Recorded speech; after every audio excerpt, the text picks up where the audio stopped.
À ce débat du jour aujourd'hui qui porte sur la hausse des prix de certains produits constatés sur le marché. Et pour en parler, nous avons l'honneur de recevoir Omar Ly. Il est le directeur adjoint au directeur de la direction du commerce intérieur, adjoint au directeur du commerce intérieur. Excusez-moi, merci Omar Ly d'avoir répondu à notre invitation. Je vous remercie bien en précisant que je ne suis pas adjoint au directeur du commerce intérieur, mais chef du service qui s'occupe de la qualité. De la qualité. Voilà, en tout cas, c'est comme ça que M. Diouf nous a présenté. Et il y a également Lamine Diédhiou, il est donc membre de l'Union nationale des consommateurs du Sénégal. M. Diédhiou, merci également d'avoir répondu à notre invitation. Je vous remercie. Voilà, je le disais tout à l'heure que donc le constat est fait sur le marché. Il y a eu des produits qui ont connu, le prix des produits donc, qui ont connu une hausse. Vous, à votre niveau, avez-vous fait ce constat? Oui, tout à fait. Tout d'abord, je remercie vos téléspectateurs.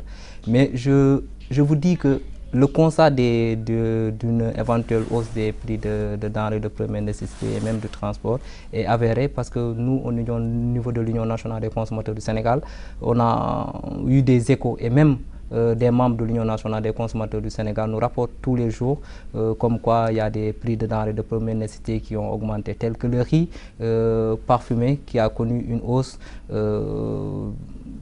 allant de, comment dirais-je, 15 500 à 17 000 francs et aussi le prix du transport qui a connu une hausse et même le directeur du commerce intérieur qui a affirmé qu'il y a une hausse et que l'État trouve ça anormal.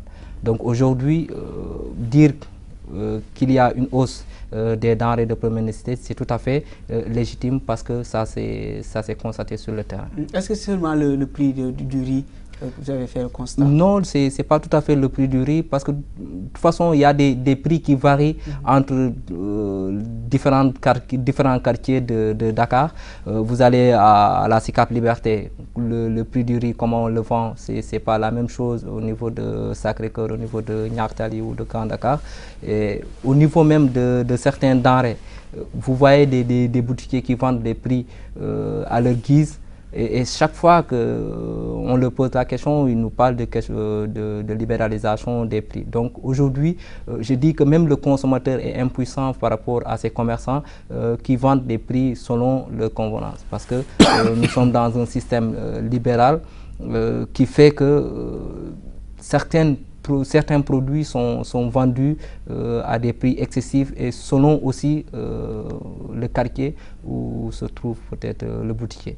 Alors que l'État devrait, je dirais, prendre des mesures pour élargir un peu l'assiette de ces produits homologués, c'est-à-dire tels que le riz, le sucre, le savon, le lait, l'électricité, l'eau. Donc, nous voyons que ces hausses considérables de certains produits sont tout à fait anormales.